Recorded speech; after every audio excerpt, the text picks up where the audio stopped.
ભગવદ માર્ગ એવો છે કે આ માર્ગે જે ગયો એ સફળ થયો.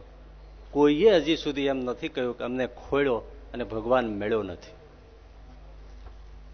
હા, પણ મજધારે ડૂબવું પડે.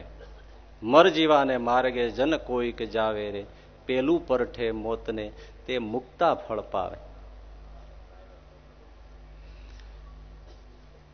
હવે આજે ઘણા જે બહુ બુદ્ધિશાળી હોય એ એમ જ કહ્યા કરતા હોય કે જો ભગવાન હોય તો દુનિયામાં આટલો બધો ભ્રષ્ટાચાર કેમ, આટલી બધી હિંસા કેમ, અમાનવતા કેમ, આ વિધ્વંસતા આટલી કેમ, દુરાચાર ને આ બધું કેમ, ઈશ્વર કોઈને રોકતો કેમ નથી.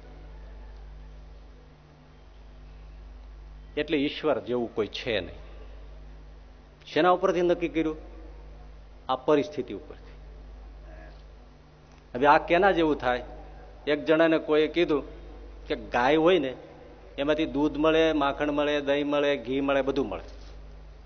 પેલો કે એમ? કારણ કે આજે તો શું છે કે ઘણા લોકોએ ગાય જોઈ હોતી નથી. આ શહેરના એક છોકરાને સ્કૂલમાં સાહેબે પૂછ્યું કે ભાઈ દૂધ કોણ આપે? તો કે ભાઈઓ આપે છે. એને ખબર જ નથી ગાય દૂધ આપે. પેલો કે ભાઈ એને સાંભળ્યું ભાઈ ગાય છે એ દૂધ આપે, ઘી આપે, માખણ આપે. એટલે એને કોઈ ગૌશાળા પૂછીને એ ગૌશાળામાં પહોંચી ગયો. ચારે બાજુ ફર્યો. હવે ના ગોબર, કીચડ, ગૌમૂત્ર, ગંદકી, માખીઓ વણવણે, આ બધી ગંદકી જોઈ 4-5 કલાક રોકાણો. પણ એને ક્યાંય ન દૂધ દેખાણું, ન ઘી દેખાણું, ન માખણ દેખાણું, ન કઈ દેખાણું. એટલે પાછો આવીને એમને બધા જાહેરાત કરી દીધી કે ગાયમાંથી દૂધ, ઘી, દહીં, માખણ મળે છે એ વાત ખોટી છે.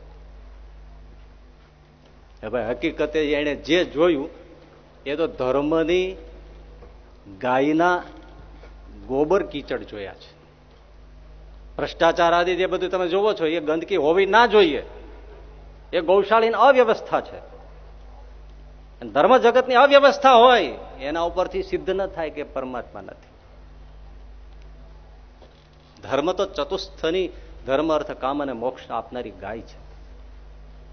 ઈશ્વર હોય તો કેમ રોકતો નથી? હું તમને તમારી ભાષામાં કહું, આ કોઈ મેચ ફિક્સ થઈ ગયેલી હોય એ જોવાની મજા આવે? બધું જ આપણને પરમાત્મા સોંપી અને ફિક્સ કરી દીધું હોય એમાં શું રમવાની મજા આવે? પરમાત્મા શું કરે છે એને આજની ભાષામાં સમજવું હોય ને તો એ રેફરી છે ને અમ્પાયર છે.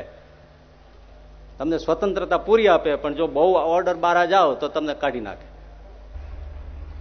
સ્વતંત્રતા પણ આપી છે, ઈશ્વરે પોતાના હાથમાં પણ રાખ્યું છે.